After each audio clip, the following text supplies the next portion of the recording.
حسين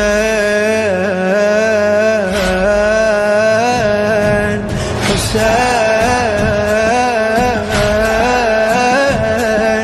حسين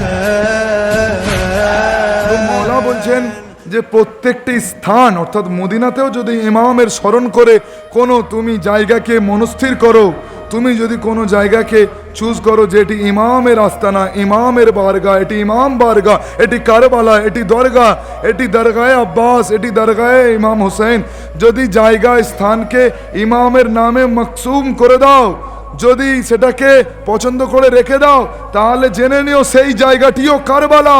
আর কুল্লু ইয়মে আশুরা, অর্থাৎ প্রত্যেকটি দিন আমার জাদ হুসাইনের জন্য ক্রন্দন করো, কারণ প্রত্যেকটি দিনও যদি ক্রন্দন করো তাহলে 1% হুসাইনের ওপর যে জুলুম হয়েছে তার প্রতিশোধ হয় না।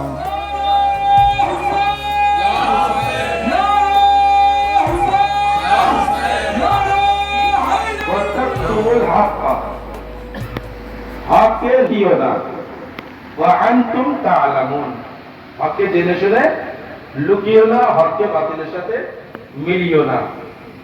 এবং ওই আয়াত ওদিকে আল্লাহ ব্যতীত কারণ করেনি ইমাম হুসাইন আলাইহিস সালাম যায়, কিন্তু তারপরেও তার হুকুমে, তার রাজত্বে, তার আদেশে, তার নির্দেশে ইমাম আলাইহিস সালামকে শহীদ করা হলো।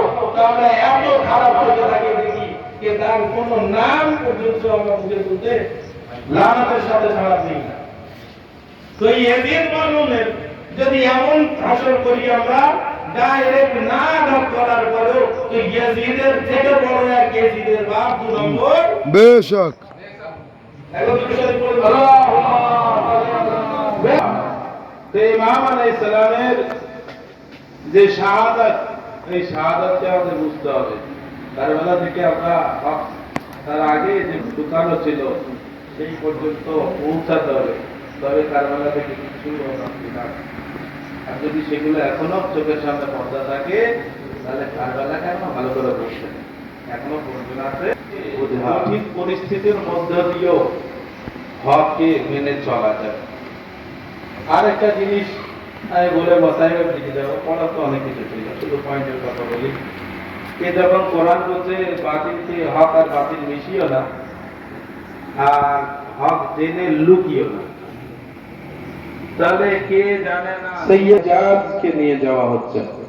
সৈয়দে সাজ্জাদ তার মুখের রং বদলে গেল। তারা শুধু জাইনাব জিজ্ঞাসা করছে, বেটা সৈয়দে সাজ্জাদ তোমার চেহারার রং এমন, তুমি কি জান দিয়ে দিবে?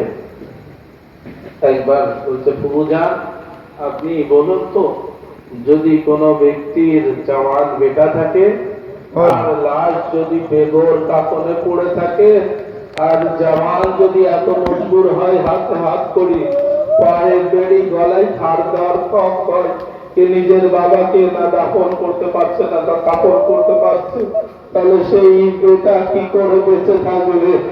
আজাদ আরো একবার যখন যাইনাবি অবস্থা দেখলেন, আরে আহলে হারামকে ওখান দিয়ে নিয়ে যাওয়া হচ্ছে আসির করে। আহলে হারামকে কখনো উটের পিঠে, কখনো দড়িতে বেঁধে এমন ভাবে নিয়ে যাওয়া হলো। আজাদ আরো কারবালা থেকে কুফা 75 থেকে 84 কিলোমিটার রাস্তা একদিনে সফর করলো। 12 মহরমে সেখানে কুফায় প্রবেশ করলো। আল্লাহু আকবার।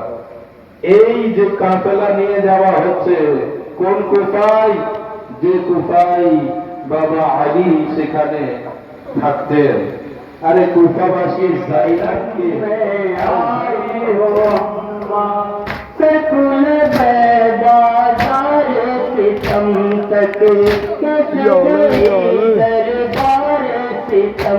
तक ये बताने आई हूँ अम्मा, लुक वतन में आई हूँ अम्मा, कैसे कहूँ मैं आई हूँ अम्मा।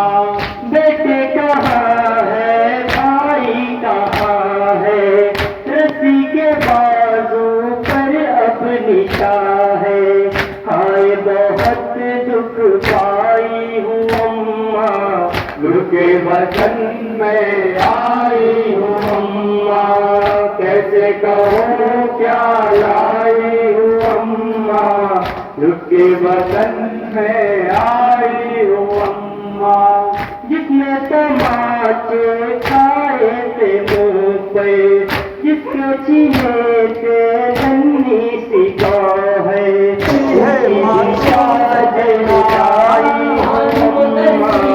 लुके वतन में आई हूँ अम्मा, कैसे कहूँ क्या लाई हूँ अम्मा, लुके वतन में आई हूँ अम्मा। खून में डूबा आया अलम अब्बास का, खून में डूबा आया अलम अब्बास का, करते हैं मातम अलम अब्बास का, खून में डूबा وابحر بجروحي واهاجر، وقعت ما بين المناحر، مجنون وكل عمري عاشر، وبروح ايتام، ملجوم وشوقي وغرامي، ما انطي بس الامامي، واشطب على كل الاسامي، وامحي الاوهام، وامحي يلا فروا الى الحسين، فروا الى الحسين.